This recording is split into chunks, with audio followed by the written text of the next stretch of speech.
algo, o sea, que gane el placer del caramelo, el placer de la película, el placer de un buen restaurante, sino que yo vaya a tener un beneficio dinerario, un beneficio económico en dinero, ¿de acuerdo? Y entonces, desde lo más simple a lo más complejo, es decir, desde el caramelo hasta nuestro inmenso proyecto de inversión que hemos tenido ahí, ¿no? ¿Por qué invierto yo en ese proyecto? Porque se supone que va a ir subiendo de valor ese proyecto. La gente va a pagar cada vez más por las acciones de la empresa que produce la electricidad. La gente va a pagar más por la empresa que hace el transporte del tren y las acciones van a ir subiendo de valor, ¿de acuerdo? También puede suceder que los dividendos también comiencen a crecer. ¿Está claro qué es dividendo? ¿Qué es dividendo? A ver, eso es. Vamos a ver.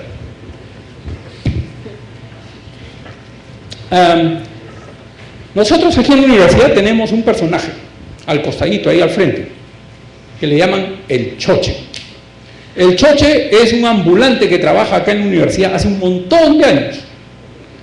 Y el choche ha ido creciendo económicamente. ¿No? Creo que ahora tiene 2 carros, ¿no? El choche ha tenido, se ha ganado la confianza de todos los estudiantes. El choche, sin embargo, ¿qué hace? Compra en la mañana mercadería de un mayorista, compra chicles, caramelos, chocolates, ¿no es cierto? Compra, y después se para acá, al frente de la universidad, y los vende, pero los vende más caros. Lógico, ¿no? Para ganar algo. Y entonces, él va a tener una rentabilidad. Hace esto. Compra la mercadería barata y la vende más cara. ¿De acuerdo? La vende a un precio más alto. ¿Es un usurero? ¿Es un desgraciado? ¿Por qué sube el precio? ¿O qué? ¿Por qué tiene que tener ganancia? Porque si no, no sería negocio, cierto. Pero ¿por qué tiene que...? Yo también, entonces me meto un narcotraficante. Y gano, ¿no? Y se gana bastante.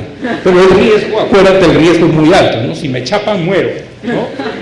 ¿No es cierto? Tengan cuidado en lo que se mete, tengan cuidado, ¿no? Pero el choche, mira, el choche no es una persona de baja ética. Es un señor muy respetable.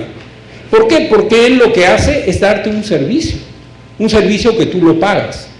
¿Por qué? Porque tú no te vas a ir donde el productor, a la fábrica de chocolates y caramelos, para recién comerte tu chocolate y caramelo acá. Él sí, pues, él se da esa chamba.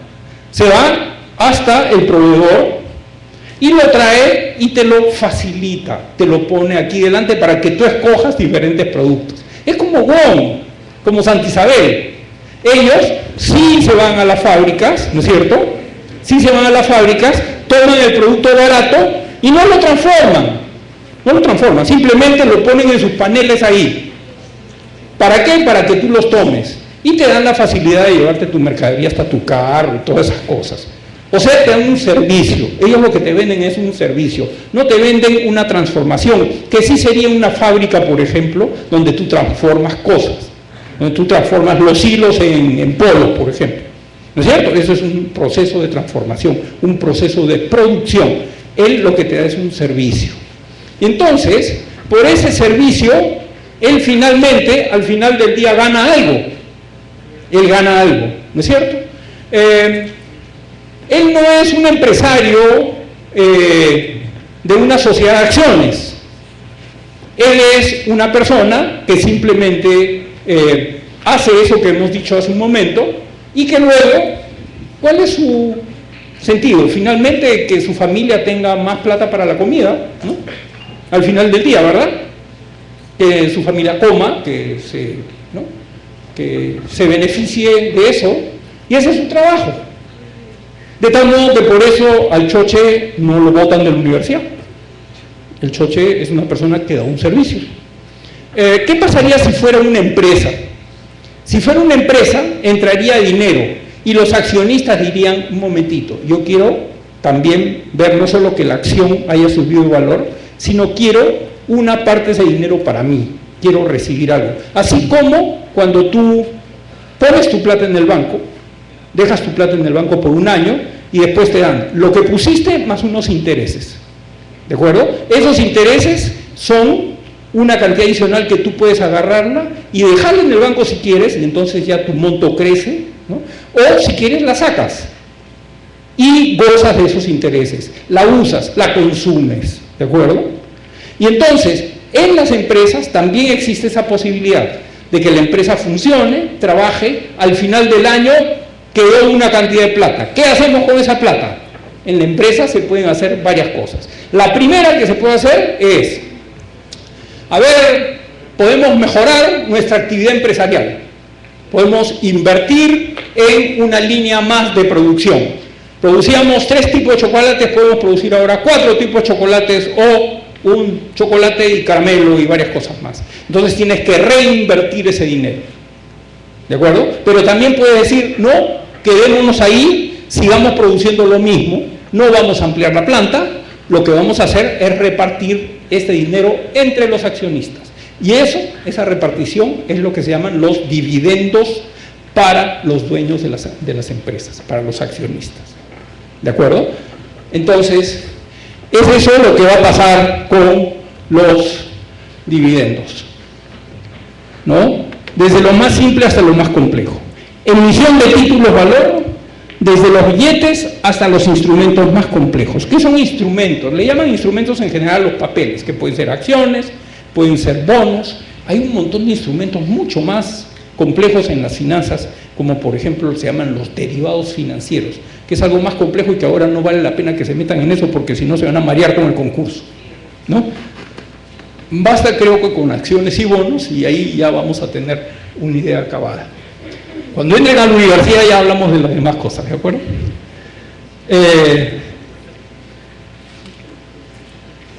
Primero entonces, ¿a qué le llamamos valores? Hemos dicho esos títulos que tienen una representación de una empresa real, ¿no es cierto? Un valor que representa una empresa en la realidad.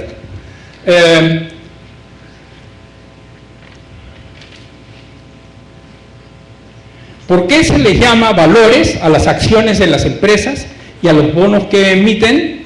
A ver, ya me pueden contestar ustedes eso. ¿Por qué se les llama valores? ¿Porque representan? No, antes que nada representan el valor de la empresa, ¿no es cierto? El valor de la empresa.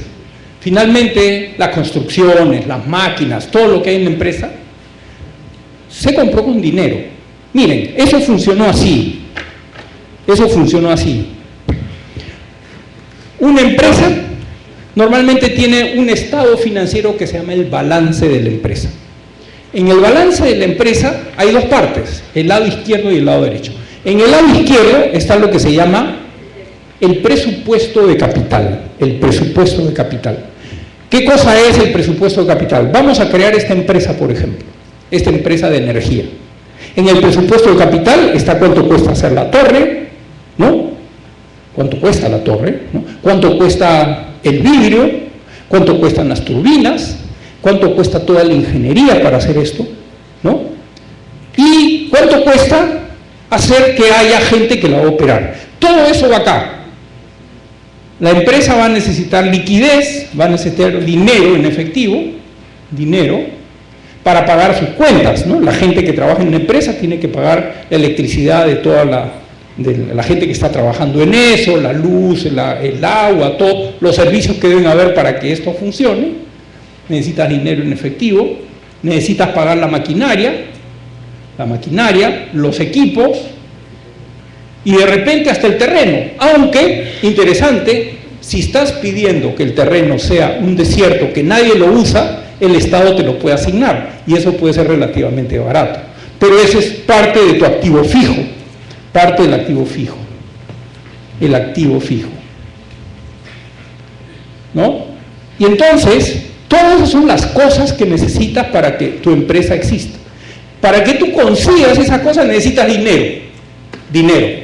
Una parte del dinero la consigues a través de un grupo de personas que te aporten dinero después de que los hayas convencido de que el proyecto es bueno y que les va a dar rentabilidad, ¿no? Que les va a dar rentabilidad. Esa rentabilidad puede ser 20% anual, 30% anual, y entonces se animan, porque lo comparan con dejar su plata en el banco, por ejemplo, a 1%, y dicen, ajá, este proyecto me va a dar más ganancia. ¿De acuerdo? ¿El proyecto es además un proyecto que se necesita en el país? Sí, se necesita. ¿Por qué? Porque si no invertimos en energía, pronto van a comenzar a haber apagones, va a haber fastidio, va a haber escasez de energía. Entonces, sí, es un proyecto que se necesita. Mejor aún, si sabemos que va a haber un proyecto de un tren eléctrico, más energía se va a necesitar todavía, ¿de acuerdo? Entonces, tú comienzas a ver que vale la pena invertir, comprar acciones. Y esto se llama el aporte de capital de los accionistas, ¿no? Pensando en que van a ganar. Hay gente también que no se anima a poner aporte de capital, pero que sí se animaría a prestarte plata. Te prestan plata, entonces la empresa toma una parte que se llama deuda. Te prestan, pero con ¿cargo a qué? A que le devuelvas la plata, ¿no? Esta plata, cuando te la prestan, te la puede prestar un banco, directamente te presta el banco la plata, ¿no es cierto? Pero le vas a tener que devolver en un plazo. ¿Ah? Y vas a tener que pagar intereses. Esto mismo también sucede con lo que se llama la emisión de bonos. La empresa puede emitir bonos. Los bonos también son un préstamo que le pides a la gente que compra el bono. Si yo compro un bono, ¿qué es lo que estoy haciendo? Yo estoy invirtiendo, poniendo mi plata para que se haga esta empresa. Pero eso sí, me tienen que devolver la plata en el plazo que dice el bono. Si el bono dice plazo de 7 años, en 7 años me devuelves. Y me tienes que dar la tasa de interés que dice el bono. ¿De acuerdo? O sea, es un préstamo. No lo hace un banco, lo hacen las personas que compran los bonos.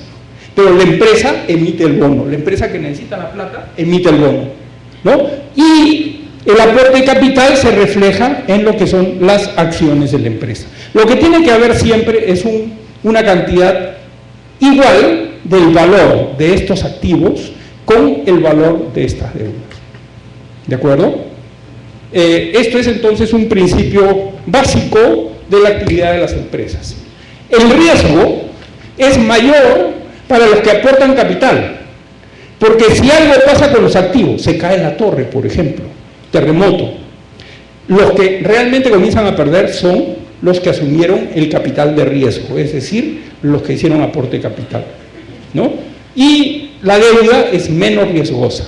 Por consiguiente, la emisión de acciones es emisión de capital de riesgo, ¿no? Son títulos que implican asumir el riesgo, se tiene una esperanza de ganar, normalmente se espera ganar más con el aporte de acciones que con los bonos, ¿no? Cuando yo compro bonos, como te digo, me pueden pagar 6-7% la tasa de interés, pero nada más. Sin embargo, si la empresa progresa mucho, el que más gana es el accionista. ¿De acuerdo? Ese tipo de análisis es importante tenerlo en cuenta también a la hora de ver esto del concurso. Entonces, ¿está clara la diferencia entre bonos y acciones? Si hay preguntas, por favor, de una vez, arranquen. ¿No hay? Seguimos con la siguiente entonces, la siguiente filmina. La acción representa el título de propiedad alícuota de una empresa. Es decir, si yo compro una acción, es simplemente un porcentaje pequeño del total de las acciones de la empresa. ¿De acuerdo? Es una partecita. El plazo es indefinido. No es como el bono sí tiene un plazo, ¿no es cierto? Hemos dicho, en el bono dice cuál es el plazo, a mí me tienes que devolver la plata en tanto tiempo, ¿no? En la acción no, el plazo es indefinido.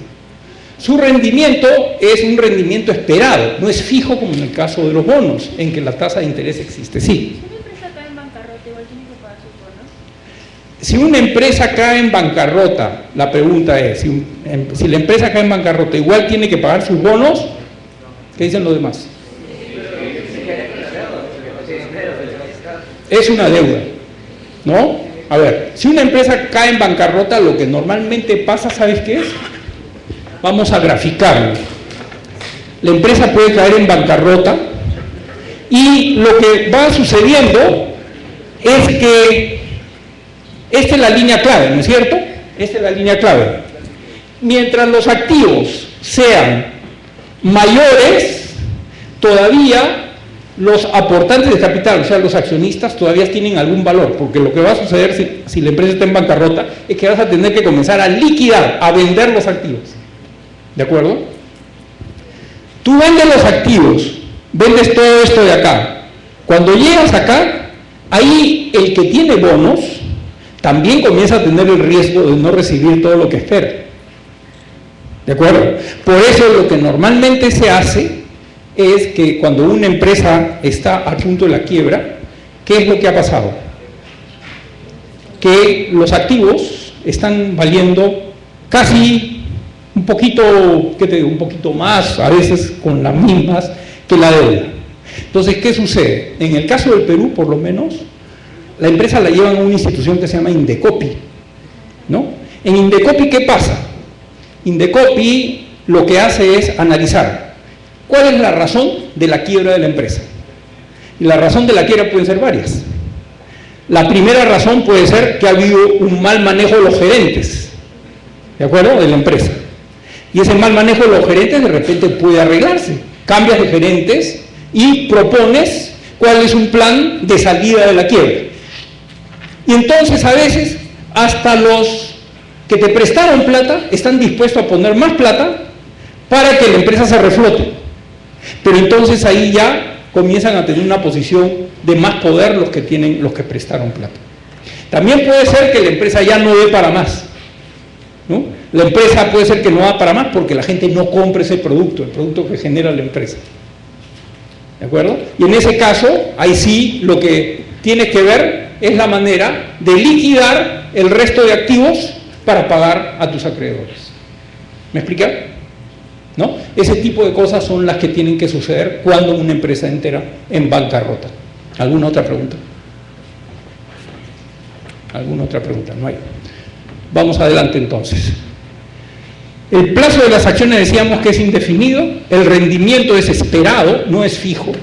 Tú pretendes tener un rendimiento, lo calculas, ese rendimiento mínimo que las empresas quieren tener, ¿cómo se llama? ¿Cómo le llaman? Le llaman el costo de oportunidad de capital, o sea, el mínimo que la empresa quisiera ganar, que los empresarios quisieran ganar. La empresa puede ganar más, pero el mínimo es eso que esperan los accionistas, como mínimo, ¿de acuerdo? Ahora, si la empresa funciona mejor, ganará más. Si algo pasa, si hay huelgas, si algo se incendia, ese tipo de cosas, la empresa tendrá problemas.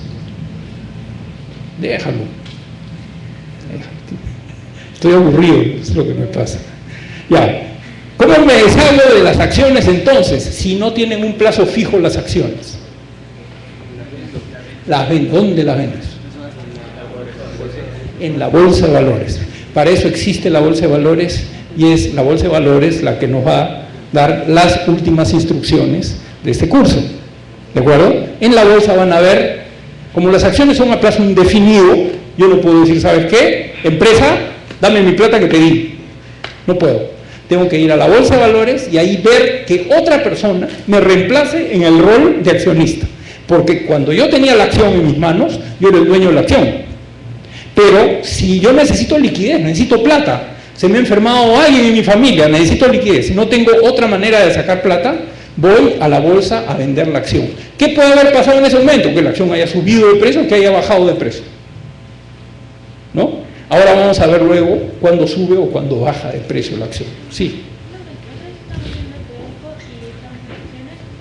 teníamos una duda, porque los efectos sueño bajan respecto al tiempo, pero eso va a tener 2 semanas. Entonces, ¿va a ser en tiempo real o va a ser en tiempo como que un día es un mes? Bueno, en la bolsa te van a explicar en detalle qué tiempos van a tomar en cuenta para eso, ¿de acuerdo? Ahí, ahora lo único que vamos a hacer es, al final de esta charla, vamos a hacer una tareita para ustedes tienen que venir el miércoles, ¿verdad? El miércoles vamos a ver cuál es el resultado de esa tarea, con un dato muy simple, vamos a ver, ¿ya? Pregunto, entonces, ¿cómo me deshago de las acciones si baja su valor o simplemente necesito dinero? Entonces, voy a la bolsa. ¿La bolsa me atiende a mí personalmente? ¿Ah? Tienes que contratar un broker. Ese broker se llama la sociedad agente de bolsa. Normalmente las instituciones financieras, los bancos, tienen una sociedad agente de bolsa, cada banco. Pero también hay sociedades agente de bolsa particulares, ¿no? Hay instituciones que han sido durante muchos años sociedad agente de bolsa antes de que los bancos puedan hacer eso que se llamaba banca múltiple. Hoy los bancos a partir del año 91 hacen lo que se llama banca múltiple, es decir, hacen muchas funciones. Antes los bancos solo podían prestar a corto plazo, no podían prestar a largo plazo. Estaban prohibidos. Así era la ley antigua, la ley de banca que rigió desde el año 31, que hubo la crisis de la bolsa en Nueva York en el año 29. De ahí hubo muchas rigideces, ¿no? Y los bancos solo podían hacer préstamos a corto plazo. Hasta el año 91 que se permite la ley de banca múltiple. ¿Por qué? Porque en el año 91 que ha habido una influencia mundial muy grande a la liberalización de las actividades financieras. Entonces los bancos han podido hacer ya muchas cosas. Corto plazo, mediano plazo, agente de bolsa, una serie de funciones, ¿ya? Pero bueno, tienes que ir a una sociedad agente de bolsa que es una especie de consultor. Él te va a indicar qué es lo mejor que puedes hacer con tus intenciones. 2 tipos de intenciones básicas. Si tienes un título y quieres venderlo, él te puede dar recomendaciones, pero sus recomendaciones no hacen que tú te eximas del riesgo. La acción es tuya y lo que puede pasar con su recomendación incluso es que no funcione. Lo peor que puede pasar ahí con la sociedad agente de bolsa es que tú digas ya ni más contigo, ¿no? O sea, ni más trabajo con tu agencia de bolsa. Pero puede ser que haya pasado algo que la sociedad agente de bolsa no tenga la culpa de ese movimiento de la bolsa, ¿no es cierto? Entonces, la sociedad agente de bolsa te ayuda, es una especie de consultor que te ayuda a que tomes decisiones con respecto a esto, ¿no? Y ellos son los que tienen el poder de ir a la bolsa de valores y representarte allí para la compra o venta que tú quieres hacer. Ellos obedecen tus instrucciones. Los bonos. El bono es emitido por una empresa. La empresa, ojo, y aquí vamos a decir algo que puede ser raro, el Estado es una empresa privada. ¿El Estado es una empresa privada? ¿Ah? No, ¿por qué no? ¿De quién es el Estado? De todos nosotros, ¿no es cierto? ¿Y tú no eres privado? Sí, ¿no es cierto? Todos somos privados. Nosotros somos los dueños del Estado. El presidente de la República es nuestro empleado. Claro, cuando tú pagas un IGB, cuando compras algo y pagas un impuesto, es el equivalente a hacer tu aporte de capital en una empresa. ¿Y ese aporte de capital para qué sirve? Para que funcione el Estado. Y una de las funciones del Estado es que el presidente de la República haga su trabajo. El presidente de la República, ¿de dónde saca su sueldo? De tus impuestos. Es tu empleado. Los parlamentarios también. Ellos son nuestros representantes. Ellos deberían hacer lo que nosotros les decimos. Deberían. ¿Y por qué no lo hacen? Mi abuela decía una cosa bien importante: el ojo del amo engorda el caballo. ¿Qué significa eso? Que cuando el amo vigila a su empresa, entonces mejora la empresa. Si tú no vigilas a tu empresa, que es el Estado, porque es tuya, eres accionista minoritario, sí, pero es tuya. Si tú no vigilas al Estado, entonces el caballo se va a adelgazar. En otras palabras, disculpen el término, se van a tirar tu plata. ¿Cuál es tu plata? Los impuestos que pagaste. Yo no soy un subversivo. Yo lo único que digo es lo que dice la Constitución.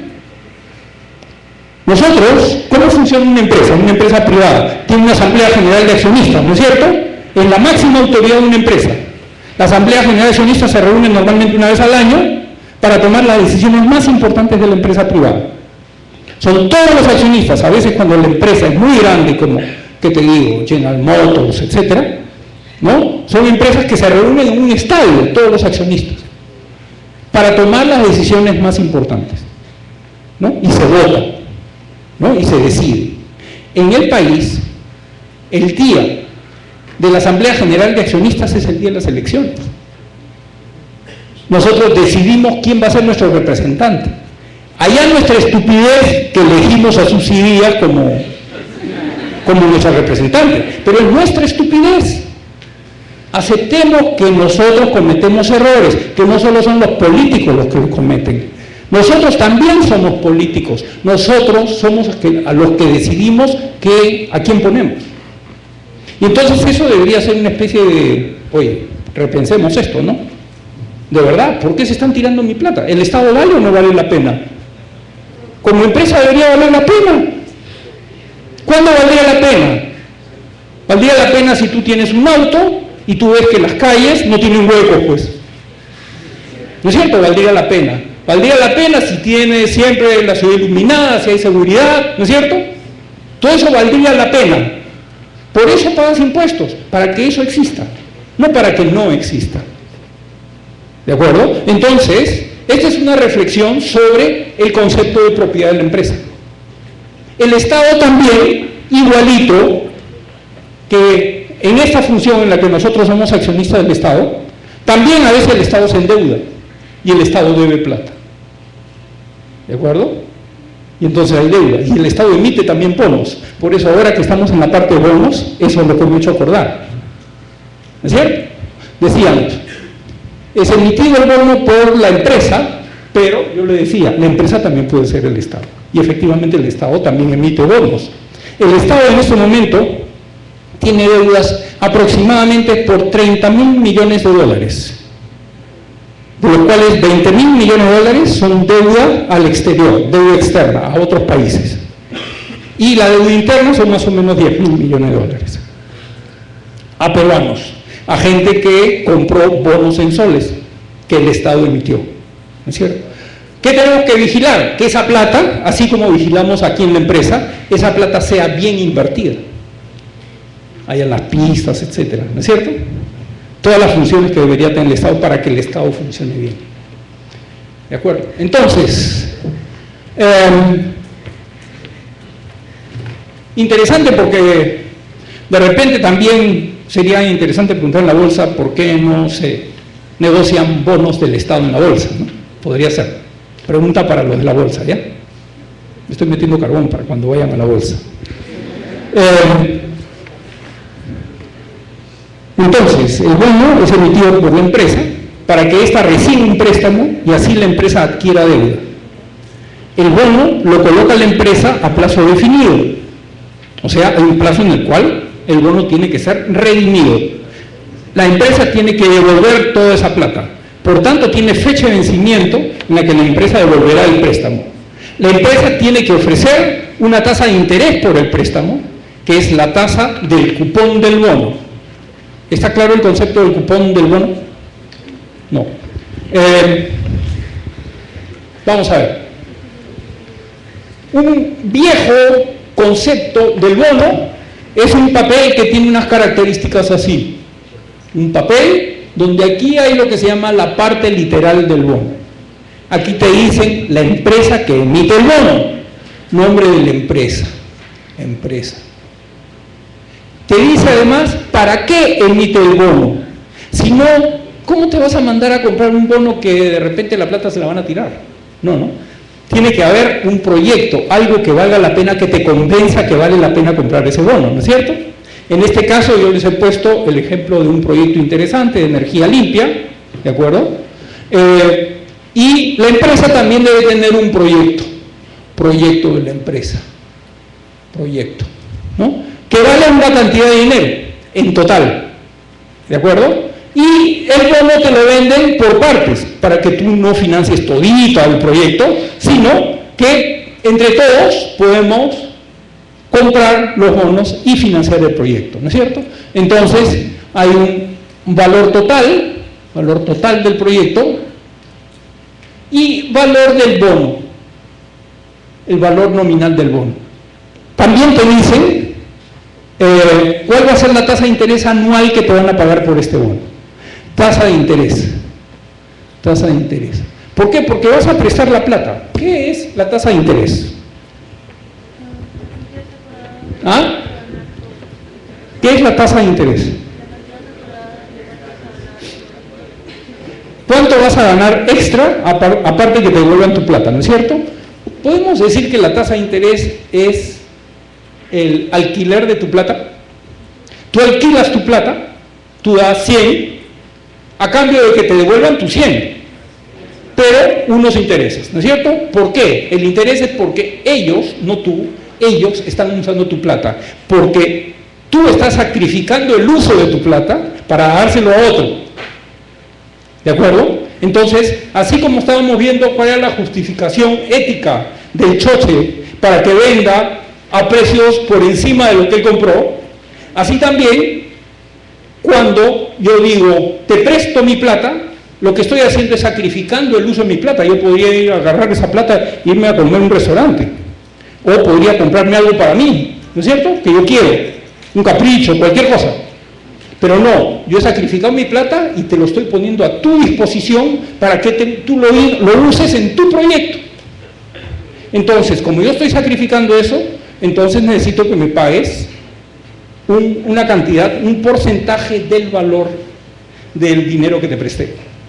Cuando uno alquila una casa, también hace lo mismo. Yo sacrifico el uso de la casa, te la doy para que tú la uses, ¿no es cierto? Y el alquiler es el monto mensual que tú me tienes que pagar por usar mi casa. Mientras tú estés pagándome ese alquiler, yo no tengo derecho a usar la casa. Tú tienes el derecho a usar la casa. Hasta el día que me devuelvas la casa. O sea, me tienes que devolver la casa completa y a partir de ahí ya no pago el alquiler. Igualito pasa con el dinero. Yo doy dinero, te lo presto para que lo uses, yo lo estoy dejando de usar, yo me estoy sacrificando para que lo uses tú en tu proyecto. ¿De acuerdo? Y entonces, una bonita definición de la tasa de interés es el costo del alquiler del dinero. ¿De acuerdo? Que normalmente en los libros de finanzas no está así de claro. Esa es una pequeña investigación que hemos hecho aquí en la universidad de cuál debería ser una mejor definición, una definición clara de la tasa de interés. Entonces, la tasa de interés que te van a pagar por esta cantidad del bono, por el valor del bono. Y los cupones, que es la pregunta clave, son prácticamente lo que se llaman los cupones. Esto es una cuponera. Cada mes que te pagan una cantidad así, ¿no es cierto?, que equivale a los intereses. El interés del primer mes, del segundo mes, del tercer mes, hasta que se vence el plazo total del bono. Tasa de interés y plazo total. Plazo total. En el plazo total, el día que se vence el plazo total, ese día cobras el último cupón, este de acá, y te devuelven tu dinero completo, lo que tú prestaste. ¿De acuerdo? La cuponera es entonces eso. La tasa de interés del cupón es el valor del cupón asociado al valor nominal del bono. El valor nominal es la cantidad de dinero que tú prestaste. ¿De acuerdo? Muy bien. ¿Qué más tenemos acá? Tiene que ofrecer una tasa de interés por el préstamo, que es la tasa del cupón. El bono. ¿Cómo me deshago de él si baja su valor o simplemente necesito dinero? Otra vez, igual que la acción. ¿Qué pasa si antes de que venza el bono yo necesito dinero? Otra vez puedo ir a la bolsa de valores y vender el bono. El bono en la bolsa puede haber subido o puede bajar de precio, de nuevo. ¿De qué depende? Lo vamos a ver enseguida. Prácticamente es un análisis que viene después. Espero que venza y me devuelven mi préstamo, esa es una posibilidad. Y la otra posibilidad, lo que decimos es, recurro a la bolsa de valores. En la bolsa de valores, voy personalmente a la bolsa de valores y le dijimos, no me dejan entrar. Me mandan a una sociedad agente bolsa, ¿no? Me mandan a una sociedad agente bolsa. Sí. Se supone que es una cantidad fija, ¿cómo baja el valor? Ahora lo vamos a ver. Ahorita vamos a ver cómo puede bajar el valor del bono. En la bolsa, ¿ya? La sociedad agente bolsa es una persona jurídica donde trabajan personas expertas en el manejo de la bolsa y que tienen autorización para transar en la bolsa. ¿Representarán ellos mis intereses? Esa es la lógica de la bolsa. La bolsa, la sociedad agente bolsa, tiene que representar tus intereses, porque si no, nunca más lo vuelves a contratar, ¿no? O sea, él tiene que cumplir tus instrucciones. Quiero comprar tales acciones, quiero vender tales acciones, quiero comprar tales acciones siempre y cuando el precio esté entre tanto y tanto. Esas son tus instrucciones. ¿De acuerdo? Antes tú puedes conversar sobre lo que puede pasar, etcétera, todo lo que quieras, pero es un proceso de formación en la que tú vas aprendiendo qué es lo que puede pasar ahí.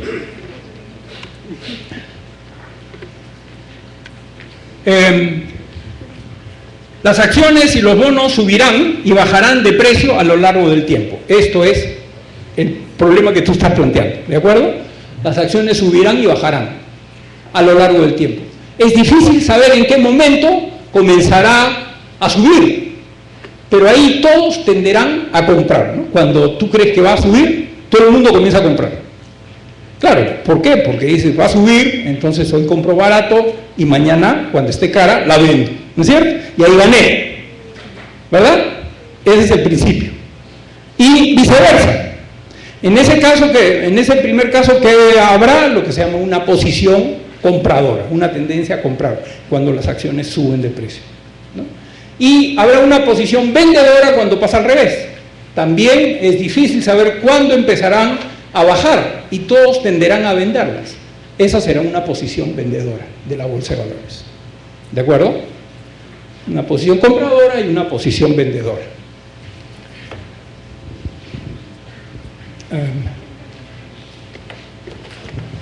La bolsa de valores. ¿Por qué sube el precio de los títulos de la bolsa? ¿Por qué baja? ¿Ya? Y esta es la última filmina, por si acaso, para que no se aburren. Y eso sí, hay una tareita para la siguiente que está ahí. Ahorita la vemos. ¿Por qué suben las acciones? Porque la empresa crece, aumenta su valor, entonces la tendencia es a que haya un aumento, ¿no? O porque han puesto un mejor gerente del que había antes. O porque los accionistas son gente muy responsable en el manejo de la empresa. O porque hay razones externas a la empresa. Por ejemplo, hasta hace muy poco tiempo, si yo era dueño de una empresa minera que vende cobre, la tendencia era a que la empresa suba de valor. La gente quiera comprar las acciones de mi empresa porque los precios del cobre en el mercado internacional estaban subiendo. Subía el precio del cobre. Fíjense, yo, como ya les dije, soy viejo y yo viví una época en la que el cobre, me acuerdo perfectamente, en el año 80, 81, el cobre estaba entre 60 y 70 centavos de dólar la libra de cobre fino. La libra de cobre fino ha llegado a costar $4.50. $4.50. El costo de sacar cobre prácticamente no ha cambiado, o sea, el costo sigue siendo bajo. Sin embargo, la ganancia que han tenido los que venden cobre cuando los precios subieron, debido a que crecen los mercados internacionales, quieren más cobre, ¿no es cierto? Entonces el precio sube. Es prácticamente paralelo que suba el precio de las acciones de las empresas mineras. ¿Me explico? Y esa es una razón que no tiene que ver con mi capacidad de manejo, sino que tiene que ver con el movimiento de los precios internacionales de los metales. ¿Me explico? Y así, comienza a pasar también en sentido contrario. En este momento el crecimiento de la China ya no es el que era antes. Antes llegó a ser 10% de crecimiento anual la economía china. Ahora está en un nivel cercano al 7%. Entonces, esa baja lleva a que el consumo de cobre en el mundo sea menor. Y si quieres vender tu cobre, tienes que venderlo a menor precio. Y por eso ahora estás en 3.20, 3.30, ya no estás en 4.50. Claro, de todos modos, está en mucho mejor pie que en la época de la que yo te hablaba, de 60 y 70 centavos. ¿No? Ahora estás en $3.20, ¿no? 3.30, ¿no? Pero bueno, los mineros están llorando porque dicen que está bajando el cobre, ¿no es cierto? Pero están ganando, no están perdiendo, ¿no? Perderían si es que estarían por debajo de los 60, 70 centavos, ¿no? ¿No? Sí. Por la baja del cobre le iban a empezar a cobrar impuestos a gente que trabaja freelance, ¿creo? ¿Que trabaja freelance? ¿Cómo que una empresa esté en baja afecta a todo el resto del Estado? Claro, a ver, lo que pasa es que, claro, el Estado, a ver, ¿cómo funciona el Estado con respecto a esas empresas? El Estado le cobra impuestos a las empresas sobre la base de la renta que tienen esas empresas. Si las empresas mineras tienen una renta alta por los precios altos del cobre, ¿no es cierto? Entonces el Estado cobra más impuestos. El impuesto a la renta que cobra el Estado es un impuesto alto, ¿no? 30% creo que es el impuesto a la renta que les cobra. Sin embargo, de ese impuesto, el Estado le daba la mitad a las comunidades donde se produce cobre, lo que le llaman el canon minero, ¿no? Eso has oído hablar en los periódicos. Hay que leer periódicos, chicos, ¿no? Para estar al tanto de cómo se mueven los precios, esas cosas, ¿no? ¿Ah? Y entonces, el canon también va a bajar para las comunidades, las regiones que recibían esa plata, al bajar el precio. Y entonces, por supuesto que van a haber protestas, van a haber quejas por eso, ¿no? Porque tenían programado una cantidad de dinero a recibir y no van a recibir eso, sino menos. Entonces, y eso es a lo que se ha referido el ministro de Economía cuando habla de que estamos en las vacas flacas, ¿no? Ahora, esas variaciones siempre suceden. Lo que importa es que sepamos entender esos efectos y los impactos que tienen esas variaciones en los valores, en los títulos de las empresas. ¿De acuerdo? Ahora, la otra pregunta, quién sabe la más importante, es ¿por qué si se dice que la rentabilidad de los bonos es fija, ¿no es cierto? ¿Por qué también suben y bajan de valor? A ver, ya me estoy cansando, ya les dije, ya estoy viejito.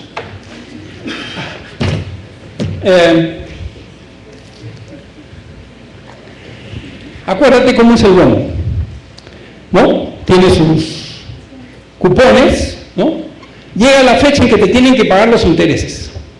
Se supone que los intereses te los pagan en un banco en nombre de la empresa. Normalmente la empresa que emitió la acción designa a un banco como el banco pagador de los cupones. Vas al banco y te dicen, disculpe señor, pero no le puedo pagar. ¿Por qué? Porque la empresa no ha hecho el depósito que debería hacer para pagar los intereses. ¿Qué sientes? Frustración, ¿no es cierto? Frustración, no te pagan los intereses que te prometieron. Inmediatamente, ¿en qué piensas? Uy, esa empresa de repente está hasta las patas, va a quebrar, ¿no? Y si va a quebrar, me deshago de una vez del bono. Te vas a la bolsa y como no solo tú no has cobrado, sino hay varios que están vendiendo el bono. Entonces, si tú lo quieres vender, ya no lo vas a vender a su valor nominal. Tienes que venderlo por debajo de su valor, o lo que le llaman bajo la par. La par sería venderlo al valor nominal, que es el valor que estaba ahí, el valor del bono que compraste. Bajo la par. También puede suceder al revés, que la empresa esté cada vez mejor y que otras empresas estén mal. Y que este bono de acá, que te rinde 7%, es el mejor bono del mercado. ¿Por qué? Porque las demás empresas que han emitido bonos pagan una tasa de interés cupón mucho más baja, pagan 6, 5. Y todo el mundo quiere este bono. Y entonces, ¿qué puede suceder? Está bien, pues, si quieres te vendo mi bono, pero ya no me vas a pagar el valor nominal, sino me vas a pagar más. Entonces, el bono adquiere un valor de mercado, que no es el valor nominal, mayor en ese caso. Por consiguiente, el bono también se mueve. ¿De acuerdo? El valor del bono también se mueve, a pesar de que tenga una cifra nominal fija. El movimiento de los bonos es mucho más suave que el movimiento de las acciones. Las acciones, como dijimos, son más riesgosas, porque apenas hay un problema de valor en la empresa, se va a reflejar en las acciones. Los bonos, como son deuda, fíjate el cuadro de la izquierda allá, como son deuda, van a variar de una manera distinta. ¿De acuerdo? Van a ser más lentos en su movimiento, porque son menos riesgosos, ¿no? Muy bien. ¿Está explicado? ¿Claro? ¿Falta algo? ¿Preguntas, dudas, murmuraciones? Esto no es una escuela militar, estamos en periodo de paz. Aquí las cosas se cumplen con dudas y murmuraciones. Pueden decir lo que piensan. ¿Ah? Aparte del valor nominal, ¿hay otra forma de valorar a una acción? A ver, una acción tiene efectivamente un valor nominal, ¿de acuerdo? ¿Qué maneras hay de valorar a la acción? Esa es tu pregunta, ¿no es cierto? La acción sube normalmente cuando las expectativas que hay sobre la empresa es mayor, ¿no? Si por ejemplo tú estás comprando acciones de una empresa minera y en eso te enteras de que la empresa minera tiene huelgas, por consiguiente va a haber paralización de sus actividades, ahí más bien hay la posibilidad de la baja. Entonces ahí tienes que estar atento, ¿no? Una de las opciones es que tú aprendas a estar vigilante siempre de lo que pasa en las empresas. Decíamos, puede haber una mala gerencia en la empresa, también puede llevarte a una pérdida, ¿no? Puede haber un cambio de gerencia que mejora la actividad de la empresa. Puede haber una fusión de la empresa con otra minera que puede hacer que los valores sean mejores. ¿De acuerdo? Las empresas no solo son mineras. En el Perú la mayoría de las acciones en la bolsa, o sea, la parte más grande son las mineras. Pero las bolsas en general son mucho más grandes, ¿no? La bolsa de Nueva York, por ejemplo, no tiene concentrado tanto como el Perú en minería. Tiene en diferentes sectores. Es una bolsa que se llama más profunda. Una bolsa que tiene acciones muy antiguas de muchas empresas de muchos años. Por ejemplo, para que una empresa cotice en la bolsa de Nueva York, esa empresa necesita por lo menos que tenga activos tangibles, o sea, materiales, superiores a un valor de 40 millones de dólares, ¿no? Es una empresota, tiene que ser una empresota, ¿no? Y hay empresas de todos los sectores, en el ramo industrial, en el ramo comercial, en el ramo minería, en el ramo de agua, en diferentes sectores, ¿no? Hay muchas empresas, de tal modo que el movimiento de las acciones es mucho más difícil de encontrar el promedio del movimiento. En el Perú, cuando la minería se cae, prácticamente toda la bolsa se cae. ¿Por qué? Porque la minería tiene demasiada influencia. Entonces, fíjate cómo hay razones que pueden ser locales o razones externas, como los precios de los minerales, que hacen que los valores de las acciones y de los bonos de las empresas también varíen, ¿no? Existen posibilidades también de que las acciones de empresas peruanas puedan ser colocados en mercados extranjeros. Ahí hay otro tipo de instrumento. El tipo de instrumentos que existen ahí se llaman los ADRs. ¿Han oído hablar de eso? No. ADR. ¿Qué pasa si una empresa peruana quiere conseguir fondos en dólares de los Estados Unidos para el capital de la empresa? Lo normal es que las acciones en el Perú se muevan con capital en moneda nacional. O sea, si tú quieres ampliar tu empresa, quieres invertir algo más, normalmente tienes que hacer emisión en soles en el país. Emites en soles. Pero lo que tú tienes que comprar es en dólares.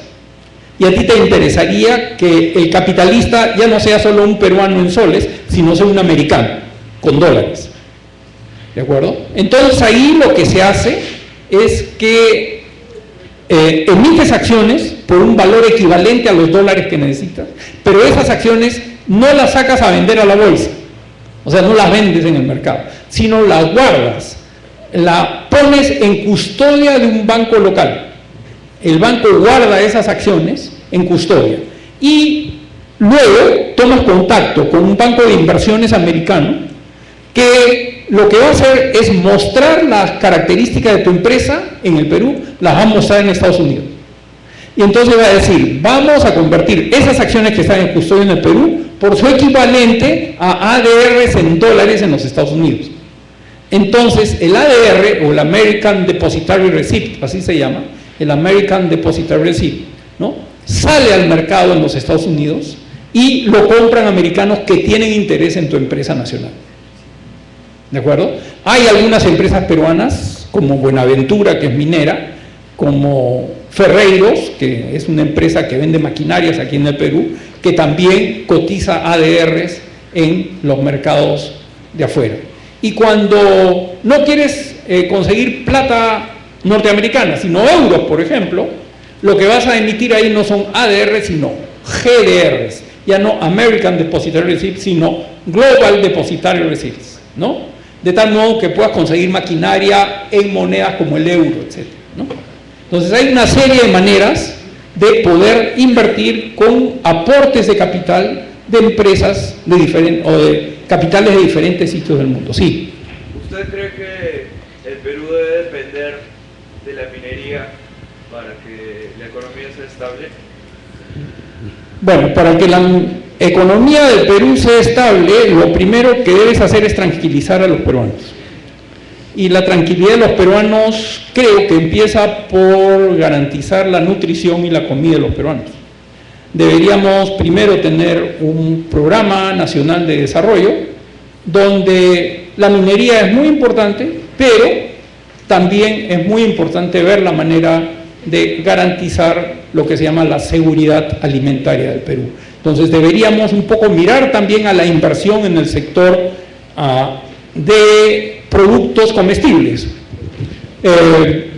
No te digo agronomía exactamente. ¿Por qué? Porque, a ver, mira, yo tengo, repito, 64 años. Cuando yo entré a la universidad, yo no entré acá, yo soy de la UNI, yo soy ingeniero economista de la UNI. Cuando yo entré en el año 68 a la universidad, yo no sabía qué estudiar. ¿Por qué? Porque yo quería ser marino como mi papá, como mi abuelo, ¿no? Y me jalaron el examen médico, pues, o sea, no me dejaron entrar a la marina. Y entonces de ahí no sabía qué estudiar, pues. Hasta que una de esas, bueno, lo que yo sabía de economía era lo que decía el libro del colegio. Economía decía que economía es la ciencia social que trata de usar eficientemente los recursos escasos. Esa es la definición que tiene la economía hasta ahora.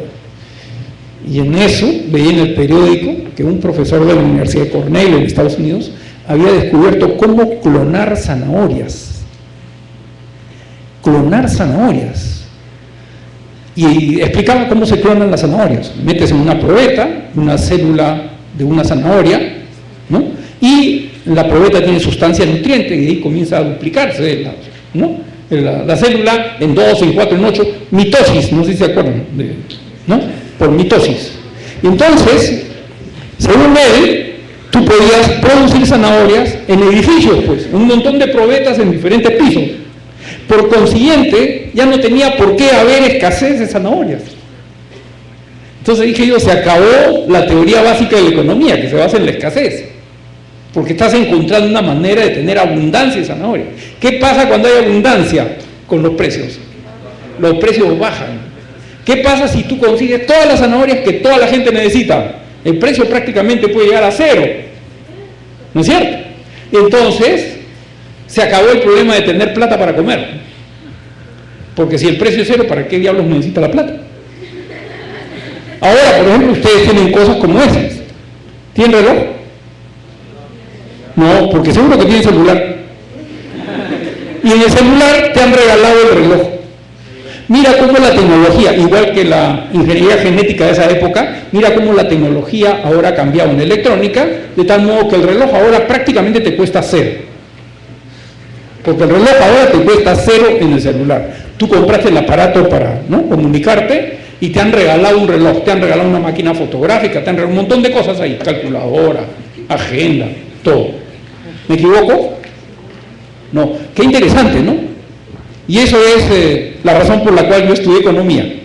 ¿Para qué? Para darle la cuenta a los profesores de economía que todo el tiempo hablan de escasez. Yo les iba a decir, no, profesor, ¿no? La abundancia debería ser el objetivo, sobre todo de los productos básicos, ¿no?, de lo más elemental. Porque abundancia de todo también es una utopía, ¿no? Es una brutalidad. Pero por lo menos sí deberíamos conseguir la abundancia de la comida, de tal modo que nadie se muera de hambre. Por lo menos. De ahí todo lo demás, lo que quieras. Sí. Uno, ¿qué pasa si el sol sube o el dólar baja con los ADR? ¿Se mantiene al precio del monto de cotización o va cambiando? A ver, si el sol sube o el dólar baja, ¿qué pasa con los ADRs? ¿No es cierto? Repito la pregunta para que todos la capten. A ver, normalmente lo que se hace a la hora de emitir, hay un valor nominal que equivale al tipo de cambio del momento en que se emite la moneda. ¿De acuerdo? Por ejemplo, en este momento más o menos serían 2.80, un ADR serían 2 soles 80, o sea, acciones por 2 soles 80, ¿no? O si quieres, ajusta y di 3 soles por ADR. ¿De acuerdo? Lo que importa después es qué pasa con la empresa. La empresa tiene que informar el mercado americano, que fueron los que compraron los ADRs, tiene que informar igual como informa una empresa americana al mercado americano. O sea, tiene que mandar reportes de sus estados financieros auditados, ¿no? Todo viene en orden para que lo que se llama la Security and Exchange Commission, o sea, lo que sería la CONACEF o ahora no se llama CONACEF, ¿cómo se llama? Ya saben que cambió de nombre eso, ¿no? Eso se llama la Superintendencia de Mercado de Valores, se llama ahora, ¿no? La Superintendencia de Mercado de Valores de los Estados Unidos exige que las empresas peruanas que están en el mercado de ADRs en Estados Unidos informen sobre cómo va la empresa. Y lo que va a pasar es, a partir de ahí, son las variaciones, igual que el precio de las acciones en el Perú con soles o con dólares, va a pasar, van a ir juntas, prácticamente va a haber lo que se llama una alta correlación entre lo que son las acciones de la empresa en el Perú y los ADRs en los Estados Unidos, se van a mover, ¿no? La zanahoria, pues la pregunta es ¿por qué no comemos zanahoria clonada? La zanahoria clonada, por si acaso, no es lo mismo que lo que le llaman los transgénicos. ¿Cuál es la diferencia entre transgenia y clonación? Claro, transgenia es modificar los genes y clonación es repetir los genes, o sea, no hay modificación, por consiguiente no hace daño. ¿Alguien aquí tiene hermanos gemelos? Ustedes dos, gemelas. Ustedes, por si acaso, es un honor para mí, ustedes son clones. Son clones. Y son clones naturales. Son clones naturales. ¿Por qué? Porque la clonación es natural. En el Perú, la papa que comemos es clonada ancestralmente, desde la época de los incas. Y nadie se enfermó por comer papa. No hace daño. ¿De acuerdo? Entonces, la clonación no es un fenómeno dañino, al contrario, es natural y es bueno, y por eso, chicas, ustedes son buenas. ¿De acuerdo? Entonces, eso debería funcionar, pero la pregunta es, ¿por qué no lo hacen? ¿Por qué si lo hacen con el reloj, por qué no lo hacen con la comida? Ya, esa es una pregunta más difícil de contestar, pero creo que es hasta política la respuesta. ¿Qué pasaría, por ejemplo, si la comida fuera gratis?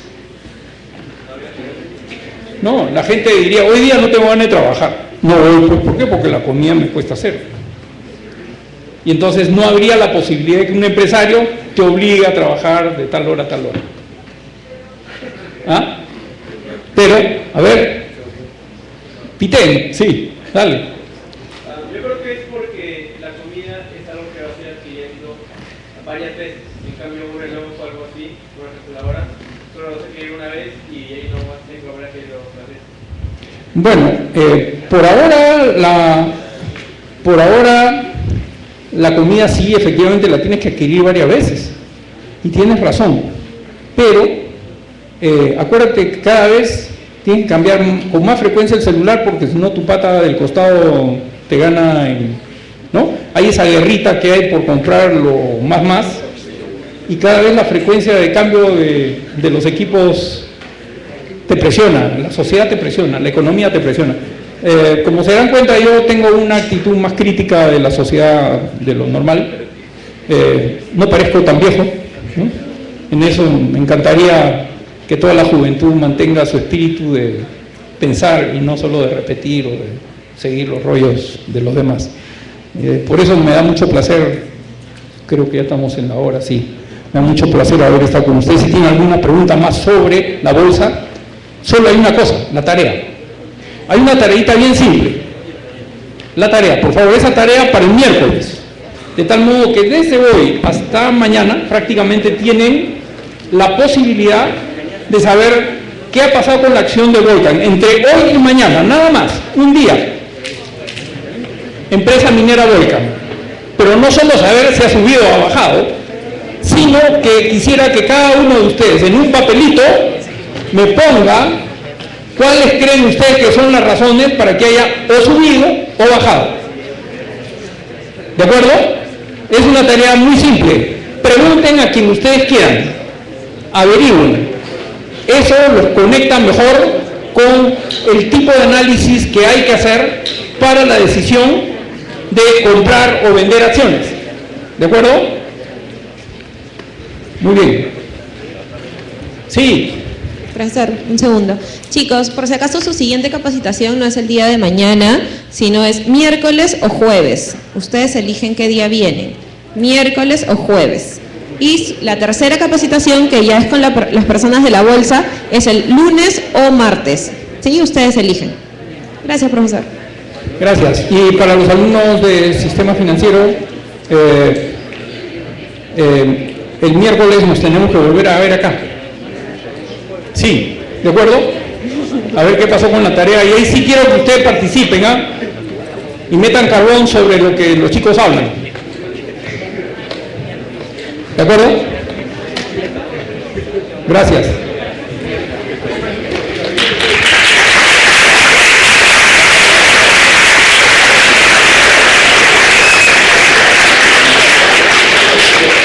Espero que se hayan divertido, nada más. Sí, no sufran, ¿no? Diviértanse, la universidad debe ser un vacilón.